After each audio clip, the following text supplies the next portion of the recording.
Shalom, selamat malam Bapak Ibu Saudara. Shalom. Puji nama Tuhan. Senang sekali kita bisa berjumpa di dalam hadirat Tuhan lewat ibadah malam hari ini. Amin. Mari, saya ajak Bapak Ibu Saudara untuk bangkit berdiri. Dan kita akan awali dengan doa Bapa kami. Mari saudara, kita bangkit berdiri. Kita mau berdoa bersama.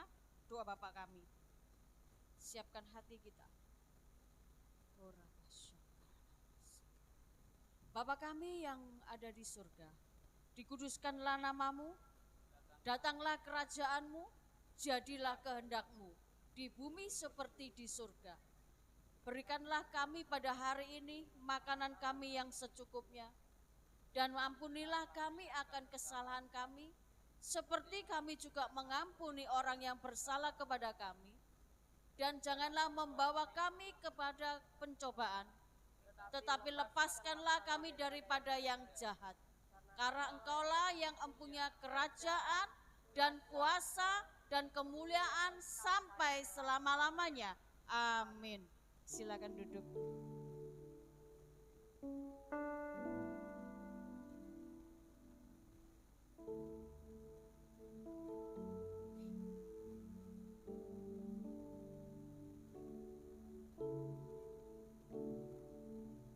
Baik, mari kita bersatu berdoa. Bapa, terima kasih.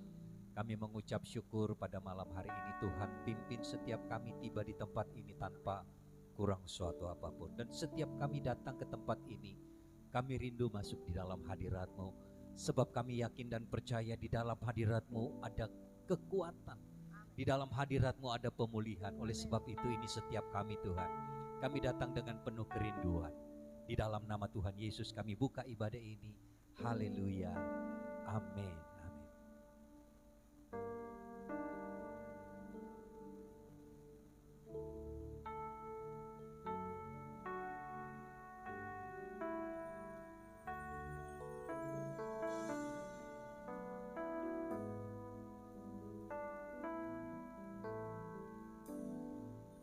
Waktu Tuhan bukan waktu kita. Jangan sesali keadaannya. Untuk semua ada waktu Tuhan. Tetap setia mengandalkannya. Waktu Tuhan, waktu Tuhan bukan waktu kita. Jangan sesali keadaannya. Untuk semua ada waktu Tuhan. Tetap setia mengandalkannya. Segala yang terjadi di hidupku, janji Tuhan menghidupiku selalu. Ku yakin, percaya ada waktunya Tuhan. Semua akan indah pada waktunya.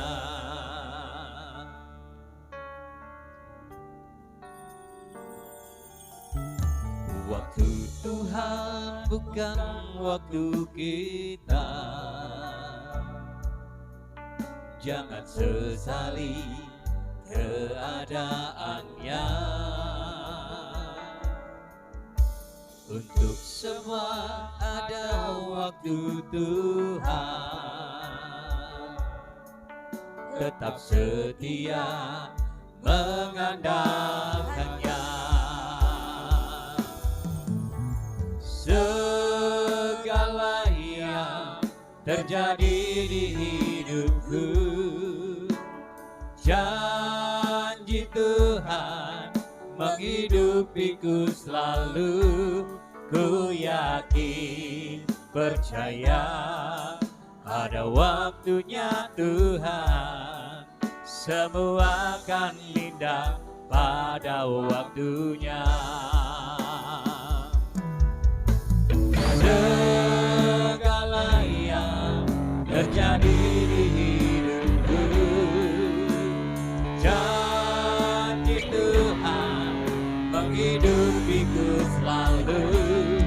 Ku yakin percaya ada waktunya Tuhan, semua akan indah pada waktunya. Segala yang terjadi di hidupku,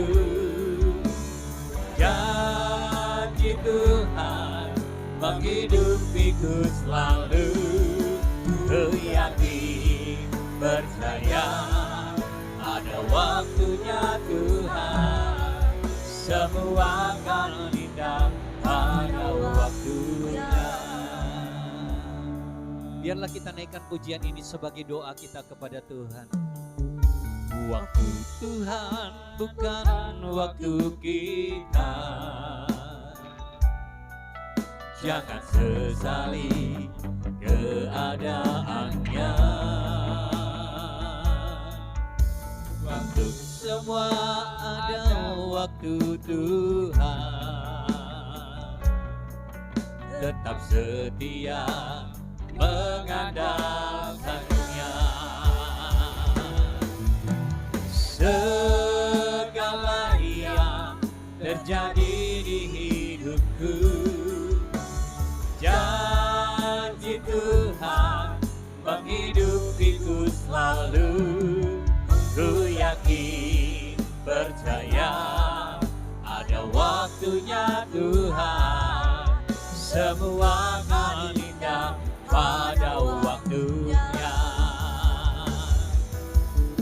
Segala yang terjadi di hidupku, janji Tuhan menghidupiku selalu. Ku yakin percaya ada waktunya Tuhan, semua akan indah pada waktunya.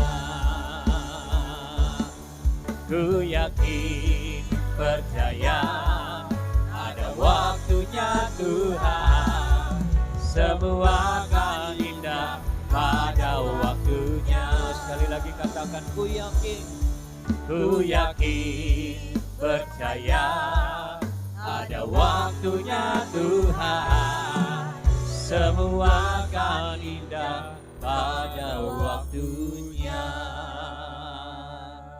Mari kita sembah Dia.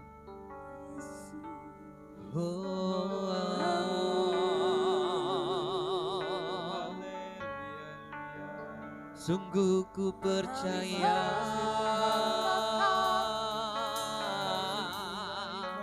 waktumu adalah waktu yang terbaik bagi setiap kami Tuhan. Sekalipun saat ini kami belum melihat, tetapi kami percaya Bapa bahwa kami sungguh akan melihat.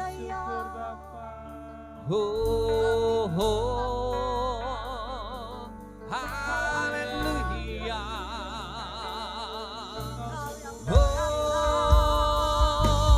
Haleluya. Hanya Engkau kekuatan dalam hidup setiap kami Tuhan. Dan sungguh kami percayakan firman-Mu. Haleluya.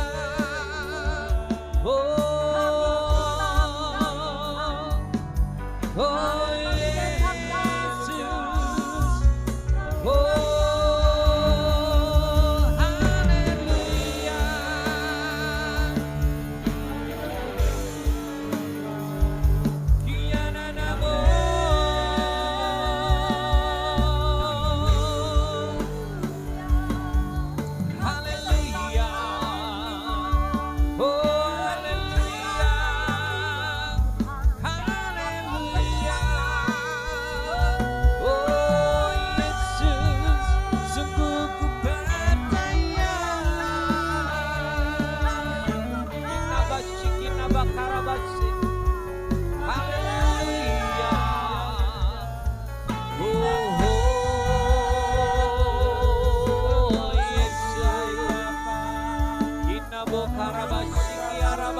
Bakarabase. Haleluya.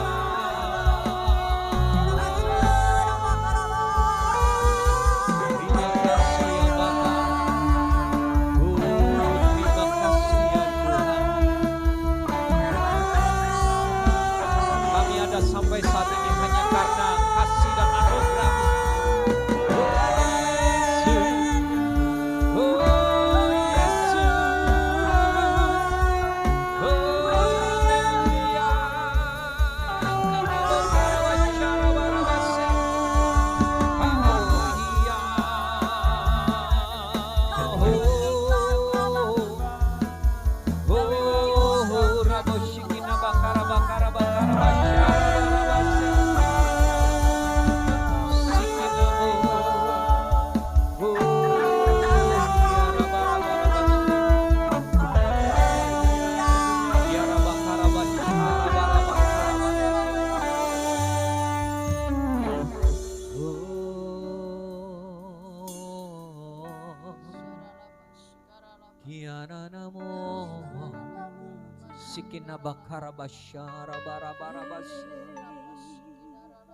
Waktumu adalah waktu yang terbaik bagi setiap kami Tuhan. Oleh sebab itu kami mau paksakan firman-Mu untuk hidup di dalam kehidupan kami. Kami percaya Tuhan. Tidak pernah sedetik pun Kau tinggalkan setiap kami. Sikinabakarabasharabarabarabas. Kinabakarabasharabarabarabarabarabarabarabas. Kinabakarabashikinabakarabasharabu. Kinabakarabasharabarabarabarabas.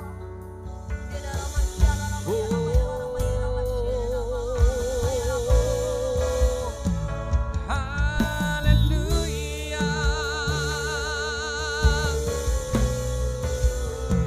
Oh Yesus.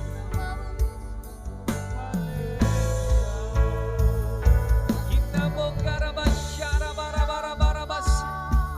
Kinabasikinabakarabasharabarabarabarabas.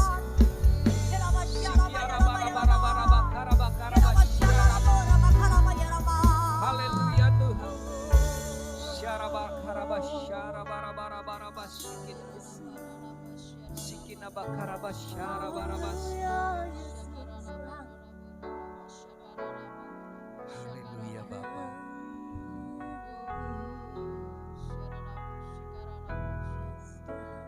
Ku nyanyi Hosana bagi Rajaku yang duduk di tahta. Aku muliakan dan ku agungkan. Kau layak disembah. Ku nyanyi Hosana bagi Rajaku yang duduk di tahta.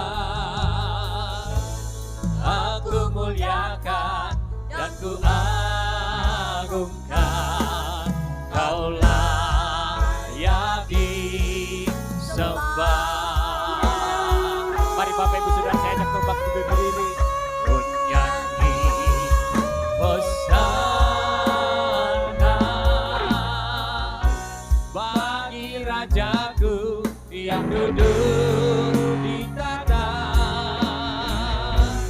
Aku muliakan dan ku agungkan. Kau layak disembah. Ku nyanyi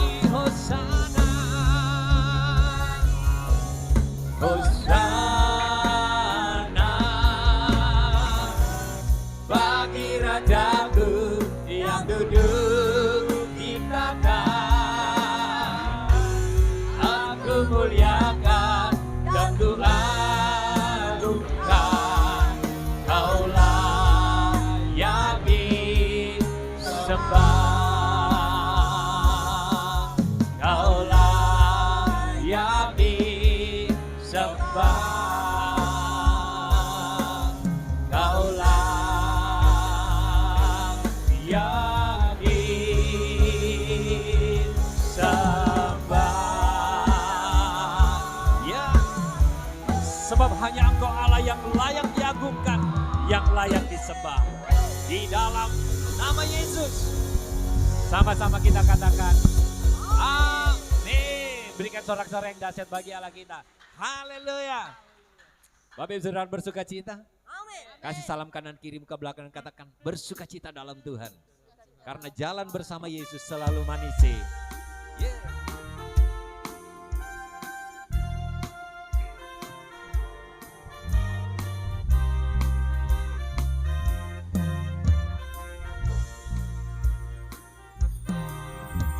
Jalan bersama Dia pasti ada sukacita.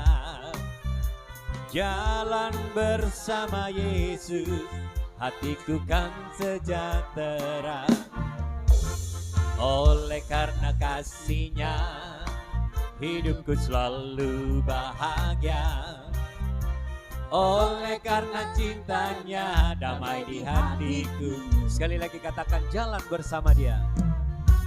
Jalan bersama Dia pasti ada sukacita. Jalan bersama Yesus hatiku kan sejahtera. Oleh karena kasih-Nya hidupku selalu bahagia. Oleh karena cintanya damai di hatiku. Yeah. Jalan bersama dengan Yesus manis, selalu manis. Hidup di dalam Tuhan Yesus manis, selalu manis. Bersamanya, bersama Dia, bersama Dia, bersama Dia, sungguh manis. Yeah.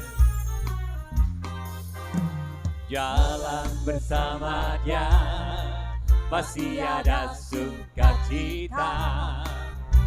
Jalan bersama Yesus hatiku kan sejahtera. Oleh karena kasih-Nya hidupku selalu bahagia. Oleh karena cintanya damai di hatiku. Jalan bersama dengan Yesus manis, selalu manis. Hidup di dalam Tuhan Yesus manis, selalu manis. Bersamanya, bersamanya, bersamanya, bersamanya, sungguh manis. Jalan bersama Yesus. Jalan bersama dengan Yesus manis, selalu manis. Hidup di dalam Tuhan Yesus manis, selalu manis. Bersamanya, bersamanya, bersamanya, bersamanya, sungguh manis. Bersama Yesus. Bersamanya, bersamanya, bersamanya, bersamanya, sungguh manis. Sekali lagi katakan bersama Dia, bersamanya, bersamanya, bersamanya, bersamanya, sungguh manis. Haleluya. Selalu ketika kita berjalan bersama dengan Yesus akan selalu manis, ya, amin. Bukannya tidak ada persoalan, tetapi kita percaya janji Tuhan selalu manis. Amin.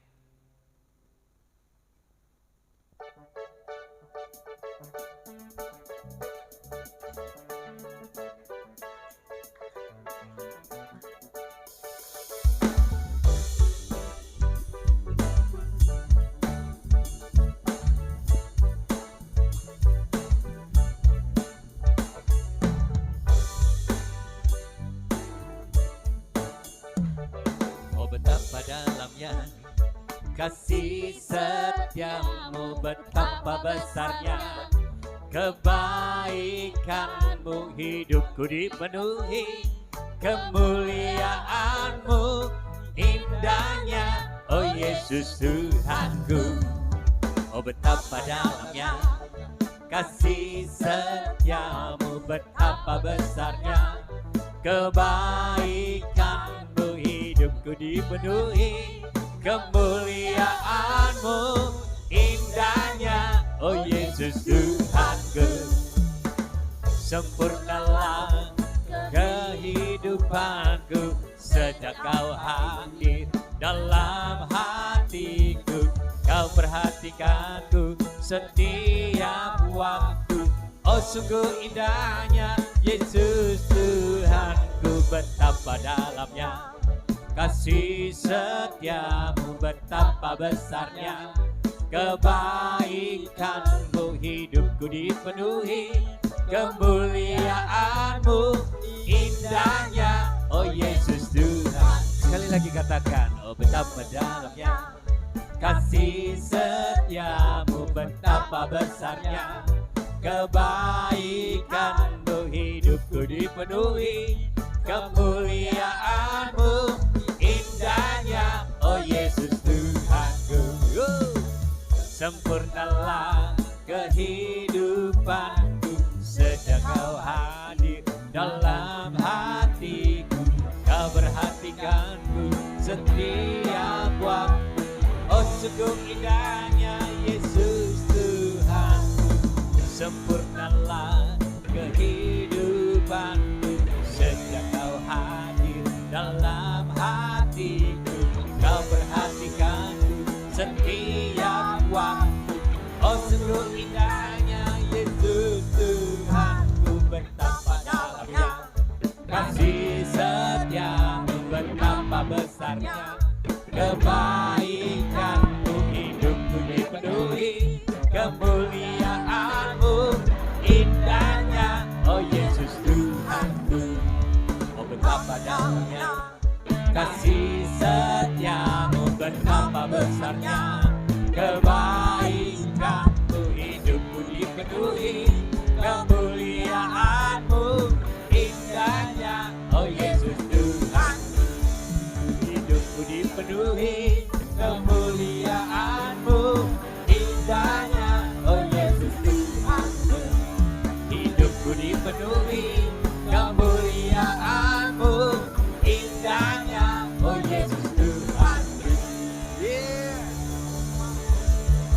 Terima kasih Tuhan. Thank you. Silakan duduk Bapak Ibu Saudara. Sungguh kami bersyukur Tuhan, sebab kasih-Mu Tuhan, Kau selalu berada bersama dengan kami Tuhan. Terima kasih Tuhan, Kau selalu memberikan jalan-jalan bagi setiap kami Yesus. Yesus Tuhan, terima kasih.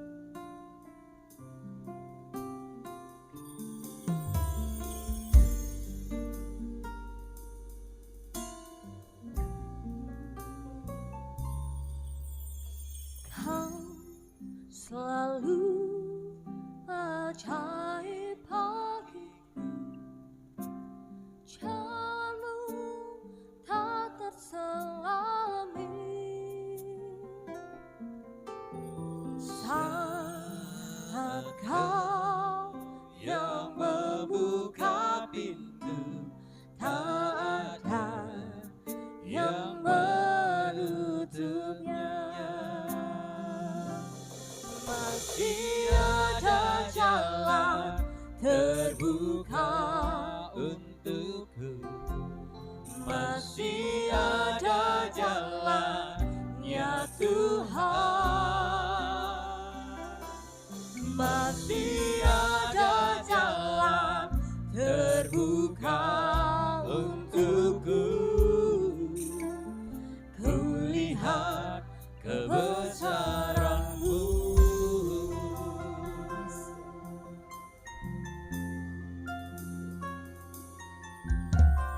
Kau selalu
di surga, kami mengucap syukur Tuhan, kalau kami boleh hadir di tempat ini, kami boleh mengikuti ibadah. Tuhan, pada malam hari ini kami percaya 2-3 orang berkumpul dalam nama-Mu, Engkau ada di tengah-tengah kami Tuhan. Pada malam hari ini Tuhan, kami sudah memuji, menyembah Engkau. Dan sebentar hamba-Mu akan menyampaikan kebenaran firman-Mu. Tuhan, urapi hamba-Mu dengan segala keterbatasan. Ampuni segala kesalahan dosa Tuhan. Engkau suci kuduskan hamba-Mu dengan darah-Mu yang suci kudus Tuhan. Urapi Tuhan jemaat di tempat ini dengan urapan yang baru Tuhan. Sehingga hamba-Mu akan menyampaikan kebenaran firman-Mu. Biarlah firman-Mu itu boleh menjadi rema, boleh menegur setiap kami, mengingatkan akan kami akan kesalahan, akan dosa Tuhan. Sehingga kami boleh hidup benar, hidup berkenan di hadapan-Mu Tuhan. Terima kasih Bapa, sebentar hamba-Mu menyampaikan kebenaran firman-Mu. Engkau suci kuduskan ruangan ini Tuhan dengan kuasa darah Kristus. Segala kuasa-kuasa yang hendak mengganggu jalannya ibadah ini, yang hendak mengganggu hamba-Mu menyampaikan kebenaran firman-Mu, kami usir, kami tolak di dalam nama Tuhan Yesus Kristus. Biarlah kuasa-Mu ada di tempat ini Tuhan. Terima kasih Bapa, di dalam nama Tuhan Yesus Kristus, mari kita setiap yang percaya bersama-sama katakan, amin. Shalom Bapak Ibu, ya. Saya mengucapkan terima kasih buat Bu Evi di tempat ini sebagai gembala, ya, yang sudah mengundang saya, juga Bapak Ibu sebagai jemaat, mungkin ada pengerja yang juga sudah mengundang saya di tempat ini. Saya mengucapkan terima kasih dan saya juga bersyukur atas kasih karunia Tuhan. Tuhan ya juga mengundang saya di tempat ini sehingga saya pun dilayakkan. Pada malam hari ini Bu Evi memberikan saya tentang tema yaitu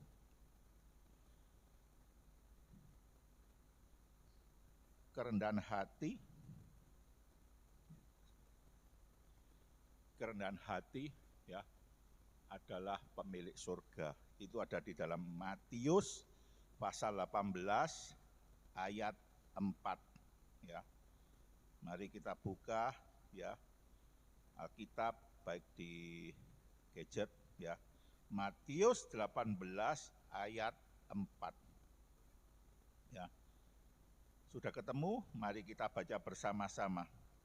Nah, 1, 2, 3. Sedangkan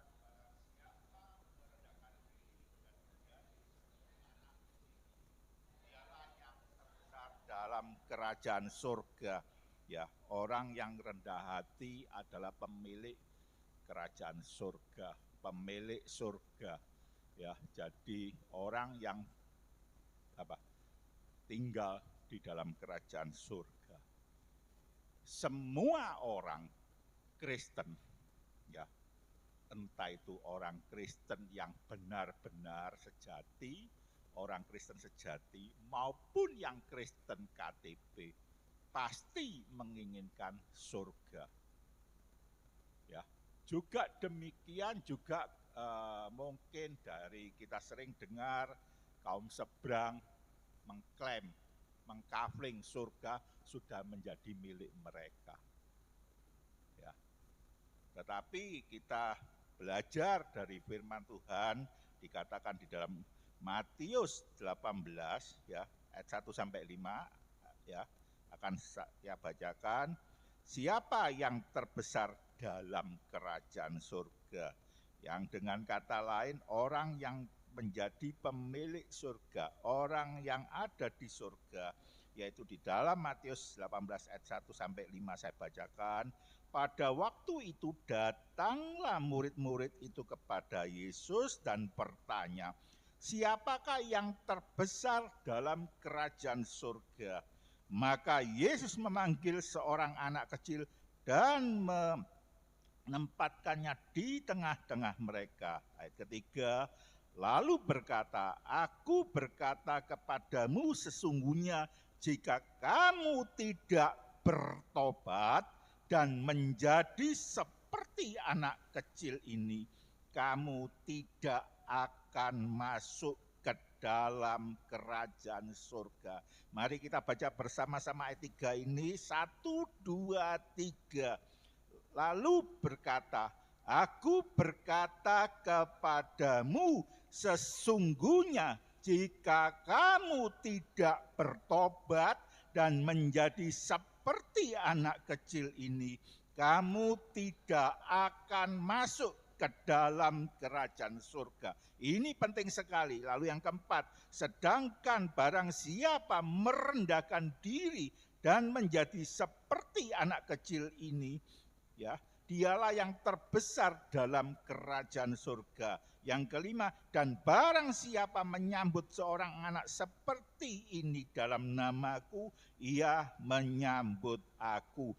Pandangan dunia tentang orang yang menjadi pemilik surga, pandangan orang yang tentang orang yang tinggal di dalam kerajaan surga, ini menurut murid-murid itu mengatakan bahwa adalah orang yang terbesar. Mungkin besar pengaruhnya, mungkin besar kekayaannya, mungkin besar apa jabatannya. Itu pandangan dunia. Pandangan dunia ini pun juga dimiliki oleh orang-orang Kristen, juga dimiliki oleh murid-murid Tuhan Yesus.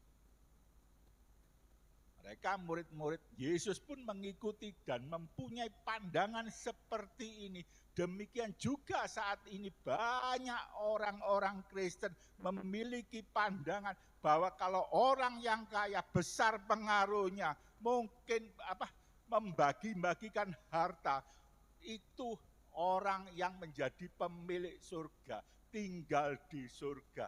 Tetapi Tuhan berkata, kalau orang harus bertobat, itu orang yang juga memiliki kerendahan hati, itu adalah orang yang bisa menjadi apa? Tinggal di surga. Ya, dikatakan di dalam ayat 3, masuk ke dalam kerajaan Allah, kerajaan surga. Jadi apa? Pertobatan itu sangat penting, dan pertobatan itu merupakan suatu keharusan. Kekristenan tanpa pertobatan adalah kekristenan yang sia-sia. Kita sudah datang ke gereja, kita sudah datang beribadah, kita sudah memberikan persembahan, korban. Tetapi kalau tanpa pertobatan, itu adalah sia-sia. Karena kekristenan tanpa pertobatan itu tidak bisa masuk kerajaan surga. Orang yang bertobat adalah orang yang benar-benar menyesali akan kesalahan dirinya. Orang-orang Kristen yang bertobat adalah orang-orang yang mengerti akan kebutuhan. Kalau aku mati nanti itu mau kemana? Surgakah? Atau neraka? Kalau surga, kenal gak Tuhan Yesus kepada saya? Meskipun kita mungkin sudah beribadah, meskipun kita sudah bergereja, meskipun kita sudah melayani Tuhan, tetapi kalau tanpa pertobatan, tanpa penyesalan diri kita, itu sia-sia. Hidup kita mau kemana ketika kita mati? Nafas hidup kita selesai di dunia ini. Hidup kita, roh kita itu mau di mana? Kekristenan tanpa pertobatan adalah sia-sia. Oleh karena itu malam hari ini kita koreksi diri kita. Orang yang bertobat adalah orang yang berbalik arah kehidupannya. Dahulu mungkin ikut Kristen, hidup di dalam kegelapan, oke-oke saja. Berbuat jahat, oke-oke saja. Berbuat tidak benar, oke-oke saja. Mengatakan perkataan yang salah, oke-oke saja. Tetapi orang Kristen yang bertobat dan lahir baru.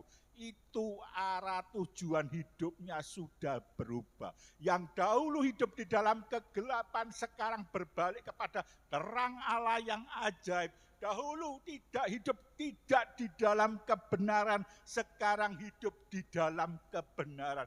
Dahulu hidup jauh dari Tuhan, jauh dari kasih Allah, tetapi saat ini hidup dekat dengan Tuhan. Dahulu hidup mungkin tidak mau dengaran firman Tuhan, tetapi saat ini hidup mau apa? Dengaran akan firman Tuhan. Oleh karena itu mari kita koreksi diri kita malam hari ini. Apakah kita saat ini menjadi orang Kristen bahkan melayani Tuhan? Apakah kita sudah benar-benar lahir baru? Lahir baru bisa di gereja, bisa di rumah, bisa di jalan. Seperti Rasul Paulus, lahir baru di mana? Di perjalanan. Seperti saya sendiri ketika lahir baru bukan di gereja, bukan dijamah oleh hamba Tuhan, bukan saat KKR, tetapi lahir baru ketika hati saya dijamah oleh Yesus Kristus. Hatiku dijamah oleh Roh Kudus, diingatkan oleh Roh Kudus bahwa hidupmu tanpa Tuhan Yesus adalah hidup yang sia-sia. Kalau hidup tanpa Tuhan Yesus tidak bisa masuk kerajaan surga. Kebutuhan kita adalah masuk ke dalam kerajaan surga. Oleh sebab itu malam hari ini mari kita koreksi, apakah kita sebagai orang Kristen yang sudah lama, apakah kita sudah benar-benar lahir baru. Lahir baru adalah penyesalan, menangisi diri sendiri. Aku butuh Tuhan, aku perlu Tuhan. Tanpa Tuhan aku tidak mungkin bisa selamat. Perbuatan baik tidak bisa menyelamatkan. Nama baik tidak bisa menyelamatkan. Yang bisa menyelamatkan hanya Tuhan Yesus Kristus. Katakan amin. Ya. Saya mengalami kelahiran baru. Saya dibaptis tahun 82 di sekolah waktu itu di gereja Advent Masehi Advent hari ke-7.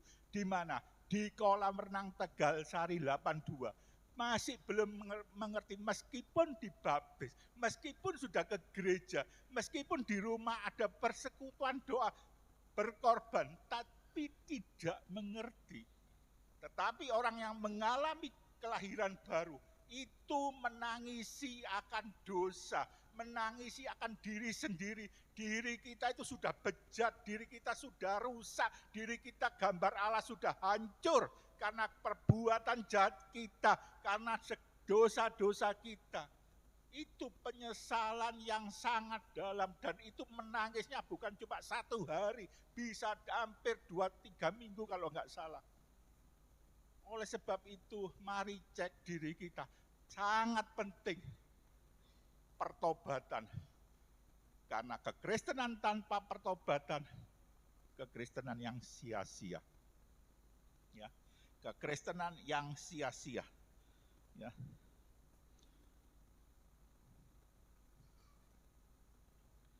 Saya bacakan, ya.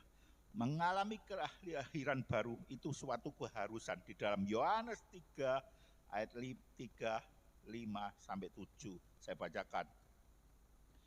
Yesus menjawab katanya, "Aku berkata kepadamu, sesungguhnya jika seorang tidak dilahirkan kembali, ia tidak dapat melihat kerajaan Allah." Yang kelima, jawab Yesus, "Aku berkata kepadamu, sesungguhnya jika seorang tidak dilahirkan dari air dan roh, ia tidak dapat masuk ke dalam kerajaan Allah." Yang keenam, apa yang dilahirkan dari daging adalah daging, dan apa yang dilahirkan dari roh adalah roh. Janganlah engkau heran karena aku berkata kepadamu, kamu harus dilahirkan kembali. Ya, kelahiran kembali, ya, lahir baru itu sangat penting. Yesus mengatakan kepada siapa? Nikodemus, ahli Taurat, orang Yahudi, mengerti akan firman Tuhan, tetapi tidak mengerti apa kelahiran baru. Dipikir orang lahir baru dimasukkan ke perut ibunya lagi lalu dilahirkan. Bukan, tetapi lahir baru benar-benar menyadari akan apa? Akan roh Tuhan, roh Yesus, ya, roh kudus, lahir baru, dilahirkan dari firman, ya. Oleh karena itu kita sebagai orang percaya pada malam hari, kelahiran baru itu sangat penting. Orang yang bertobat dan lahir baru adalah apa? Menjadi ciptaan yang baru. Yang dulu sudah berlalu, yang baru sudah datang. Orang yang lahir baru, ciptaan menjadi ciptaan baru, orang yang hidupnya apa? Pasti dipimpin oleh roh Allah yang ada di dalam Roma 8:14 dikatakan semua orang yang dipimpin roh Allah adalah anak Allah. Orang yang hidupnya dipimpin oleh roh Allah tidak mungkin berjalan di kegelapan. Orang yang dipimpin oleh roh Allah pasti bekerjanya sesuai dengan tuntunan Roh Kudus. Tidak mungkin orang bekerja itu bisa berbohong, membalikkan katakan mungkin maaf sesuatu, itu tidak mungkin. Tidak mungkin orang berdusta, berbohong. Karena apa? Ada Roh Kudus yang selalu mengingatkan akan kita, menuntun kita. Kalau kita berbohong, kita sudah berdusta. Oleh sebab itu kita sebagai anak-anak Allah, hidup kita dipimpin oleh roh Allah, roh kebenaran, sehingga kita tidak tersesat. Jalan hidup kita tidak melawan hukum Allah dan hukum dunia. Oleh karena itu malam hari ini mari kita cek diri kita. Apakah kita sebagai anak-anak Allah, kita sebagai ciptaan yang baru, hidup kita dipimpin oleh roh Allah. Apakah kita masih suka berdusta? Apakah kita suka berbohong? Apakah kita suka berbuat yang enggak baik? Malam hari ini kita cek diri kita. Kalau ada seperti itu, mari kita minta ampun kepada Tuhan. Bertobat. Sebelum apa? Nafas hidup kita tidak tahu sampai mana. Tetapi semua menginginkan kalau orang, dalam arti nafas hidup kita sampai mana, kalau kita mati, kita meninggalkan dunia ini, kita bisa masuk ke dalam kerajaan surga, kerajaan Allah. Itu yang sangat penting. Percuma kita hidup kita di dunia mungkin mendapatkan harta yang banyak, tetapi ketika mati seperti apa? Orang kaya dan Lazarus ketika mati masuk dalam kerajaan maut, penyiksaan, ya.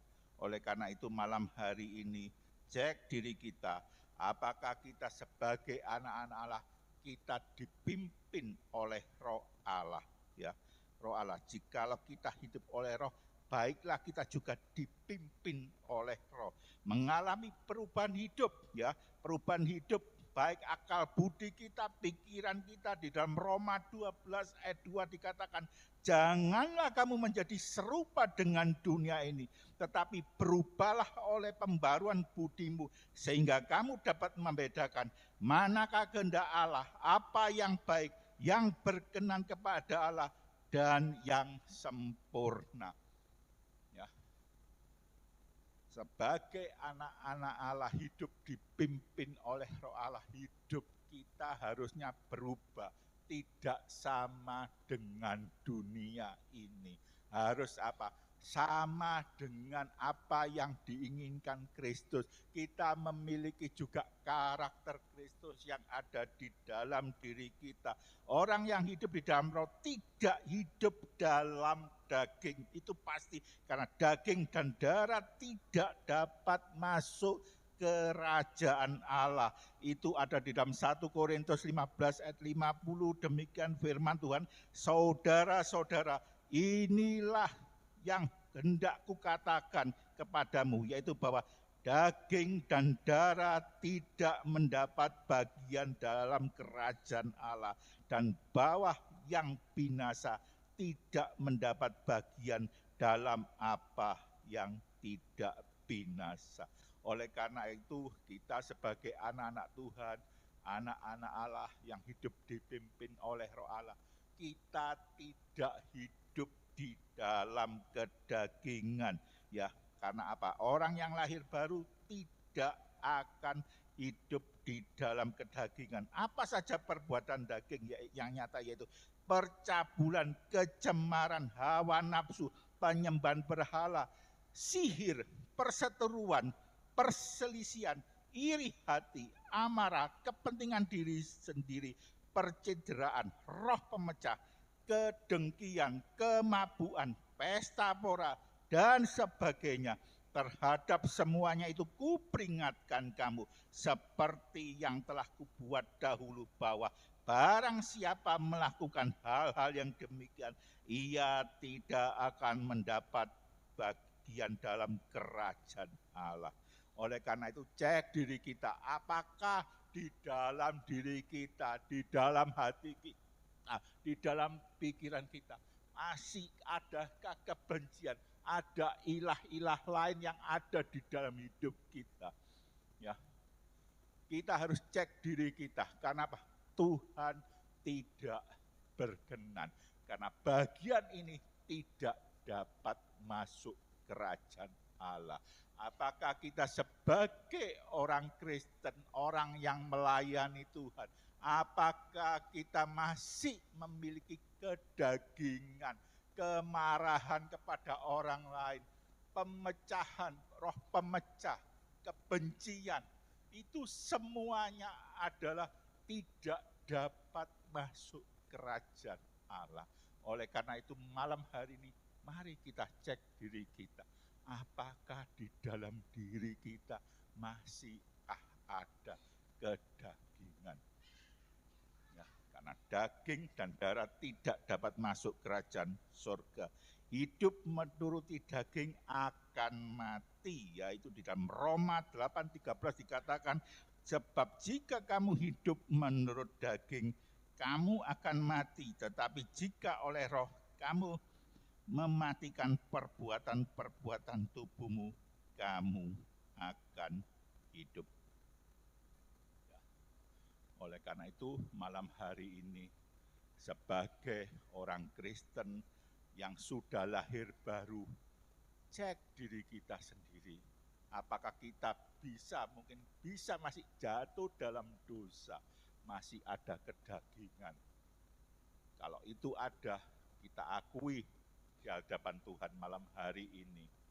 Kita datang, kita minta ampun sama Tuhan, pasti kita diampuni. Ya, karena kekristenan tanpa pertobatan adalah kekristenan yang sia-sia. Ya, setiap pagi, setiap malam, setiap mau beribadah, pasti di saat kita ibadah, pasti kita berdoa, ampuni. Itu ada kata-kata ampuni. Mungkin ketika kita ada kesalahan yang kita perbuat, kita tahu, mungkin kita minta ampun, diampuni. Tetapi mungkin ada kesalahan yang tidak kita sengaja, mungkin tidak tahu, mungkin kelupaan. Kita harus tetap minta ampun sama Tuhan. Supaya apa? Kita disucikan, dikuduskan. Karena tanpa kekudusan tidak bisa orang melihat Allah. Tanpa kekudusan tidak bisa kita masuk dalam kerajaan Allah. Kita tidak bisa masuk dalam kerajaan surga. Karena surga kudus, kita pun juga harus kudus. Ya. Lalu syarat yang kedua tentang kerendahan hati yang seperti anak kecil. Ya, persaingan untuk menjadi yang terbesar merupakan kecenderungan manusia untuk minta dihargai, tidak dipandang sebelah mata, ingin dipuji, ya, ingin ditinggikan, dan ini standar yang diterapkan oleh dunia. Dan gereja harusnya tidak mengikuti standar dunia, tetapi gereja harus mengikuti standar yang telah diberikan oleh Yesus Kristus Tuhan kita. kerendahan hati adalah syarat ya utama untuk masuk kerajaan Allah dan harus dimiliki oleh setiap orang yang sudah lahir baru. Orang yang lahir baru harus memiliki kerendahan hati. Tanpa kerendahan hati kita tidak bisa masuk kerajaan Allah. Itu firman yang mengatakan. Percuma kita menjadi orang Kristen, ya mungkin dikatakan lahir baru, tapi masih sombong. Berarti itu belum lahir baru. Kalau orang Kristen yang sudah lahir baru bertobat, pasti memiliki kerendahan hati. Orang bisa jatuh di dalam kesombongan, tetapi ketika kita diingatkan oleh firman Tuhan, mungkin ketika diingatkan oleh firman Tuhan di mana? Di gereja, mungkin di saat kita ibadah, mungkin kita di saat kita bekerja. Kalau kita ada kesombongan dalam arti apa? Memandang orang lain tidak penting, memandang orang lain sebelah mata, memandang orang lain itu percuma. Ketika kita diingatkan oleh Roh Kudus, harusnya kita datang kepada orang yang mungkin kita pandang rendah, tanpa harus malu-malu, meskipun orang yang kita rendahkan saat itu mungkin memiliki jabatan yang lebih rendah, kedudukan lebih rendah. Kita harus datang, kita minta ampun kepada orang tersebut tanpa harus malu-malu. Itu adalah orang yang memiliki kerendahan hati, memiliki hati yang terbuka, hati yang mau dibentuk oleh firman Tuhan. Ini pernah saya lakukan ketika saya di pabrik dengan seorang karyawan. Seolah-olah kok enak ya bekerja di bagian QA dengan cara mengontrol barang seperti itu, kok enak, berarti tidak ada orang itu tidak masalah. Saya hanya mengatakan seperti itu, tidak lama, itu bukan di gereja, di tempat saya bekerja. Tiba-tiba Roh Kudus berbicara, kamu kok cek sombong ya? Orang Kristen harus memiliki kerendahan hati. Orang Kristen harus bisa menjadi pelayan, melayani orang. Melayani bukan hanya di gereja, tetapi melayani di mana kita tinggal, mungkin di rumah tangga, di pekerjaan. Meskipun orang yang melayani itu harus berkorban, meskipun itu bukan bagianmu, tetapi kalau kita memiliki hati yang rendah hati, hati yang mau melayani, itu adalah yang terbesar. Itu kata firman Tuhan. Oleh karena itu ketika saya diingatkan oleh Roh Kudus, saya datangi anak itu, saya minta maaf tanpa malu-malu. Orang yang memiliki kerendahan hati tidak akan malu meminta maaf. Orang yang rendah hati menyelesaikan masalah, bukan membuat masalah. Orang yang membuat masalah adalah orang yang sombong, keras kepala, keras hati, tidak mau ditegur. Kenapa? Kerendahan hati itu adalah syarat juga untuk kita bisa masuk kerajaan surga. Kita mau masuk kerajaan surga, iya, tapi kita harus bayar harga dengan kerendahan hati kita. Kita mungkin punya kelemahan di kita masing-masing. Apakah kita ini sombong? Maaf Bapak Ibu, apakah kita sombong? Apakah kita tinggi hati? Yang mungkin dahulunya menjadi orang biasa-biasa, tetapi setelah diangkat memiliki jabatan, bukannya berubah menjadi baik, tetapi berubah seperti dunia. Menjadi sombong, itu yang Tuhan tidak inginkan. Meskipun kita diangkat jabatan kita, mempunyai kedudukan yang tinggi, kita harus memiliki kerendahan hati. Menganggap orang lain itu lebih penting, lebih utama daripada diri kita. Jangan pernah menganggap tanpa dia, oh tidak masalah. Harusnya kita tidak sombong, tidak tinggi hati. Karena apa? Tuhan benci kepada orang yang sombong. Tuhan benci kepada orang yang tinggi hati. Ya. Karena apa? Sebagai orang yang rendah hati, Tuhan mengatakan, seperti anak kecil yang memiliki sikap yang terbuka untuk diajar, dibentuk, diatur. Ya, itu ada di dalam 1 Petrus 2 ayat 2. Ya. Lalu yang kedua, seperti anak kecil, kita harus menjalani hidup tanpa beban dan menyerahkan segala sesuatunya kepada tangan Bapa. Yaitu apa? Hidup yang selalu bergantung kepada Bapa. Hidup yang bergantung berarti apa? Mempercayakan hidup kita kepada Tuhan. Bukan bergantung kepada kekuatan kita sendiri, bukan bergantung kepada manusia. Terkutuklah orang yang mengandalkan apa? Kekuatan dirinya sendiri. Dikatakan terkutuklah. Oleh sebab itu malam hari ini, milikilah sikap kerendahan hati seperti anak kecil yang selalu bergantung hidupnya kepada Tuhan, yang selalu hidupnya berharap kepada Tuhan. Seperti halnya anak kecil itu polos dan cinta damai dan bebas dari segala niat jahat. Jadi anak kecil tidak mungkin ada niat jahat. Dikatakan di dalam 1 Korintus 14 ayat 20 dikatakan, saudara-saudara, janganlah sama seperti anak-anak dalam pemikiranmu. Jadilah anak-anak dalam kejahatan, tetapi orang dewasa dalam pemikiranmu.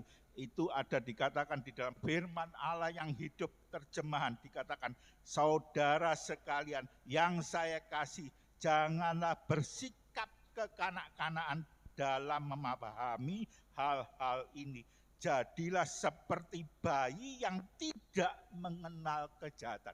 Jadi sebagai orang percaya, kita harus menjadi anak-anak yang enggak mengerti akan kejahatan, tidak melakukan akan kejahatan, tetapi jadilah orang dewasa yang bijaksana dalam memahami hal-hal semacam ini.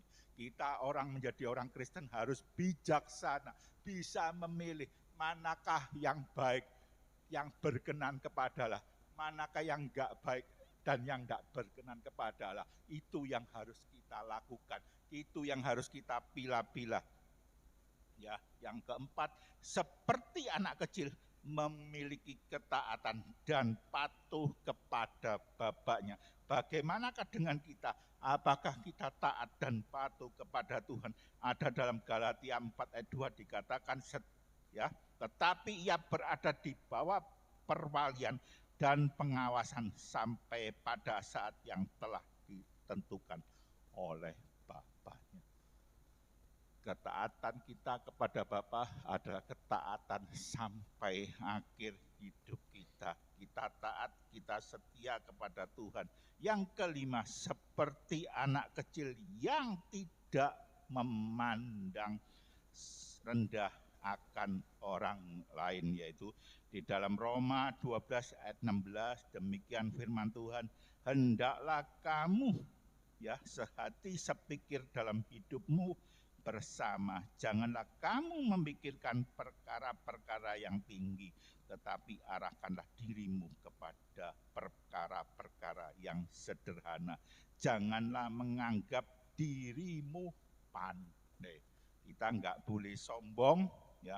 Jangan menganggap orang lain itu lebih rendah daripada diri kita. Karena semua kita adalah sama kedudukannya di mata Tuhan. Ya, jangan pernah merasa sombong.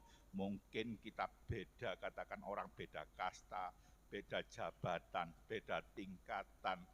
Ya, itu harusnya apa? Sama. Jangan apa? Ada orang yang mungkin pemimpin-pemimpin merasa pimpinan tinggi. Kalau ada orang, ya mungkin anak buah sudah membeda-bedakan. Harusnya kita tidak membeda-bedakan, karena jabatan, kedudukan itu merupakan titipan yang dipercayakan Tuhan kepada kita.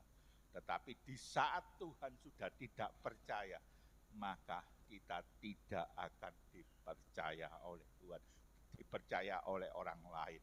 Oleh karena itu, meskipun kita dititipi pekerjaan, kita diberikan jabatan, jangan pernah memandang orang lain lebih rendah. Jangan memandang orang kita menjadi sombong karena jabatan kita. Kita tidak boleh silau dengan jabatan. Kita tidak boleh silau dengan kedudukan, karena semua orang adalah mempunyai kedudukan yang sama di hadapan Tuhan. Ya. Lalu yang keenam, seperti anak kecil tidak sombong dan mengejar hal-hal yang terlalu besar. Ya, dalam Mazmur 130 ayat 1, 131 ayat 1 dan 2 dikatakan, nyanyian siara Daud, Tuhan, aku tidak tinggi hati dan tidak memandang dengan sombong. Aku tidak mengejar hal-hal yang terlalu besar atau hal-hal yang terlalu ajaib bagiku. Sesungguhnya aku telah menenangkan dan mendiamkan jiwaku seperti anak yang disape berbaring dekat ibunya. Ya, seperti anak yang disape jiwaku dalam diriku. Ya, sebagai orang percaya, sebagai orang Kristen harus memiliki kerendahan hati seperti anak kecil, enggak sombong, ya, enggak memikirkan hal-hal yang terlalu besar. Mungkin ketika firman Tuhan mengatakan, janganlah kamu ingin kaya. Enggak boleh, kenapa? Itu memikirkan hal yang besar, ingin cepat kaya, ingin kaya, terus dikuasai itu, sehingga segala cara dilakukan. Berapa banyak di negara kita saat ini orang biasa-biasa tetapi ingin cepat kaya, akhirnya terjebak dengan kejahatan sehingga melakukan kejahatan, melakukan korupsi, akhirnya dipermalukan. Ya, dipermalukan. Jangan ingin cepat kaya. Orang Kristen boleh menjadi kaya, tapi yang dimaui Tuhan, Tuhan sudah mengingatkan, jangan ingin cepat kaya. Kalau kita bekerja dan kekayaan itu merupakan hasil dari kerja kita, tidak salah. Orang Kristen boleh kaya, boleh, tapi tidak boleh ingin cepat kaya. Kalau orang ingin cepat kaya, pasti melakukan hal-hal yang enggak berkenan. Pasti melanggar hukum. Pasti ada yang tidak beres. Ya. Oleh sebab itu, sebagai orang Kristen, sebagai pelayan Tuhan, termasuk saya sendiri, diingatkan, jangan memikirkan hal-hal yang besar. Kalau memang itu belum dipercayakan oleh Tuhan, ya biasa saja. Biasa saja, tetap bekerja. Ya. Yang penting kita dipelihara Tuhan, bonus Tuhan. Kita tetap bekerja, tidak malas, pasti kita dipelihara Tuhan. Ya. Bukan karena kekayaan yang membuat kita mungkin bisa tidurnya, enggak. Tapi kalau kekayaan didapat dari hal-hal yang tidak benar, kita tidak mungkin bisa tidurnya. Ya. Karena orang yang merendahkan dirinya dan menjadi seperti anak kecil, dialah yang terbesar. Ada di dalam Matius 23 ayat 11 dikatakan, barang siapa terbesar di antara kamu, hendaklah ia menjadi pelayan. Bukan dilayani, tapi menjadi pelayan di mana kita berada.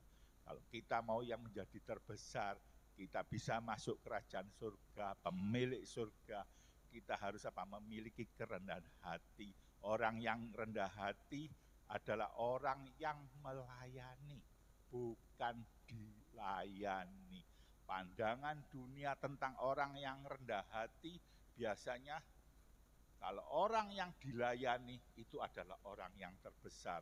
Tetapi pandangan Tuhan terhadap kekristenan, ya, terhadap orang yang rendah hati adalah orang yang terbesar.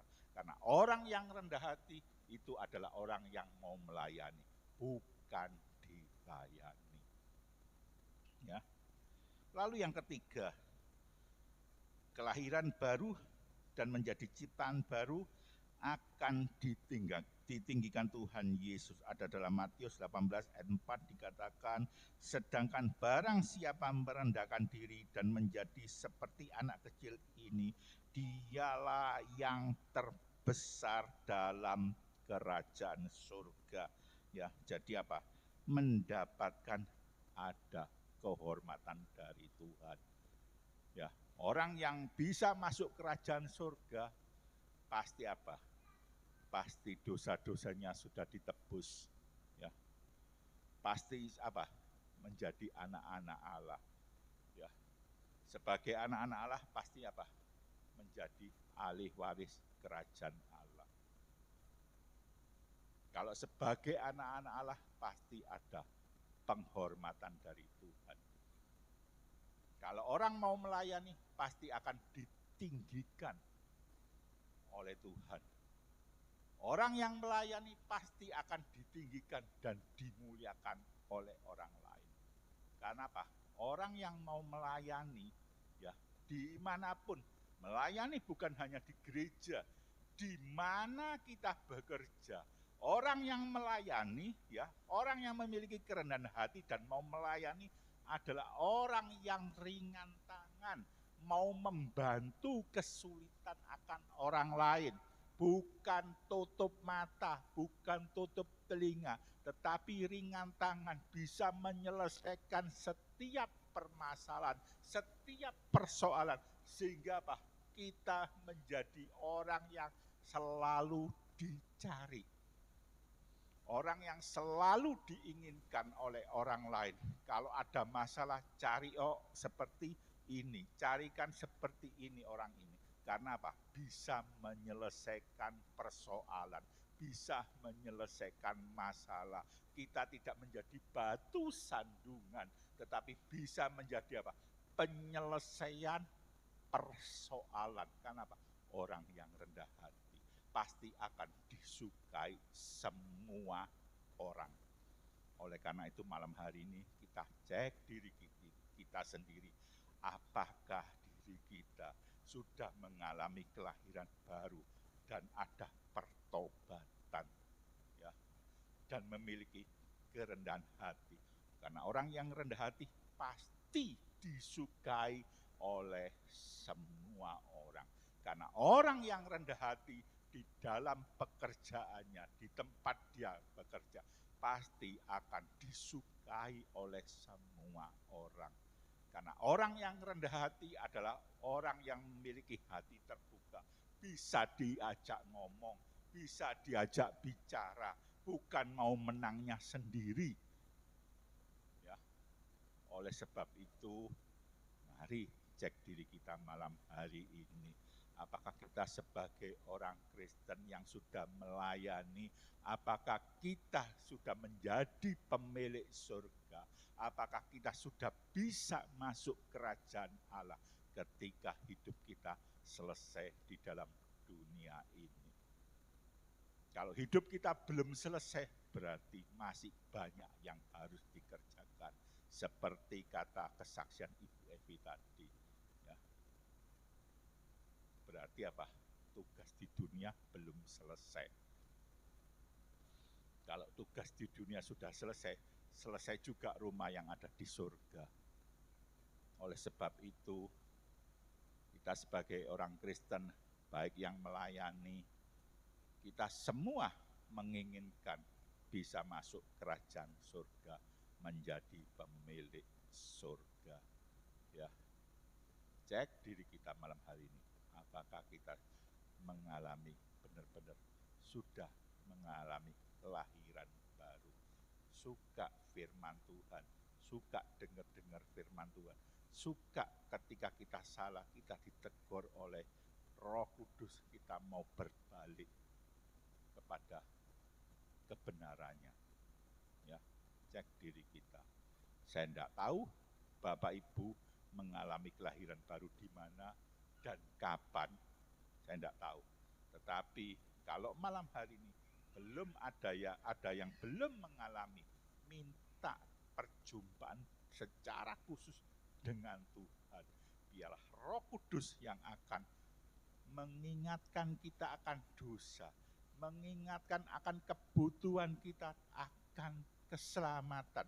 Karena tanpa Tuhan kita sia-sia, karena tanpa Tuhan kita tidak bisa selamat. Karena keselamatan hanya ada di dalam nama Tuhan Yesus Kristus. Keselamatan tidak didapat dari perbuatan baik kita, keselamatan tidak didapat dari kekayaan kita, uang kita, tidak.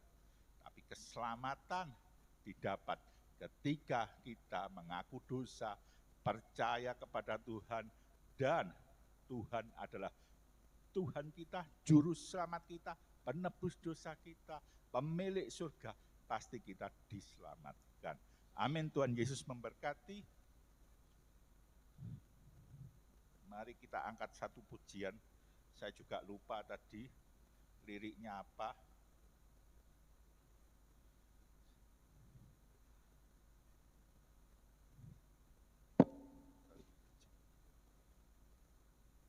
Liriknya lupa tadi sudah ingat lupa.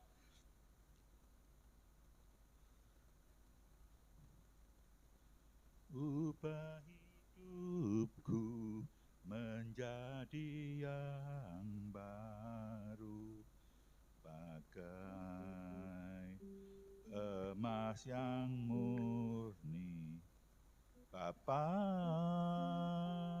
sentuh hatiku, ubah hidupku menjadi yang baru, bagai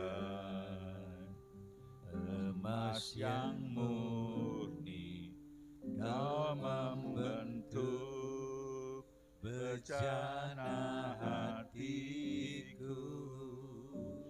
Bapa, ajarku mengerti sebuah kasih yang selalu memberi, bagai air mengalir yang tiada pernah berhenti.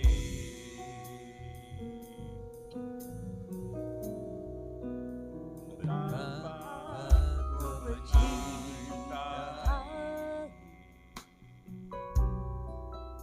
segala yang telah terjadi, tak pernah sendiri jalani hidup ini, selalu menyertai.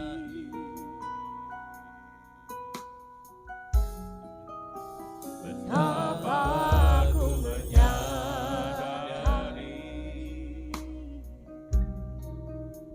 di dalam hidupku ini, Kau selalu memberi rancangan terbaik oleh karena kasih.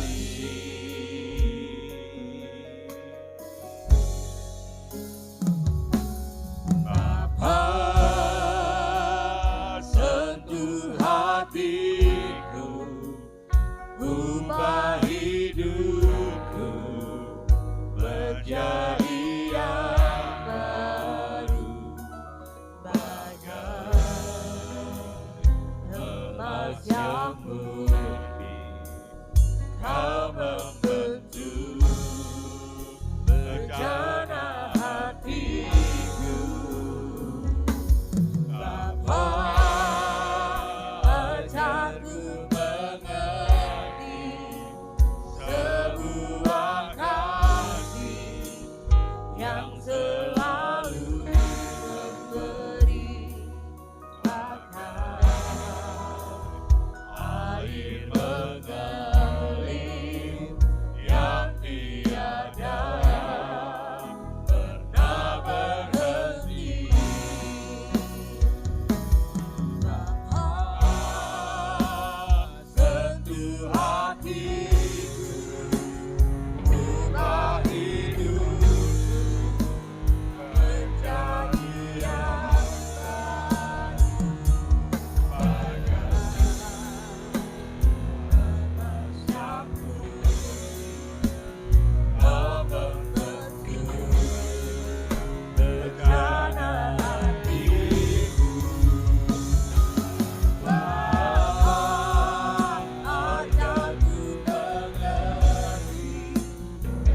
kami sembah di dalam nama Tuhan Yesus Kristus.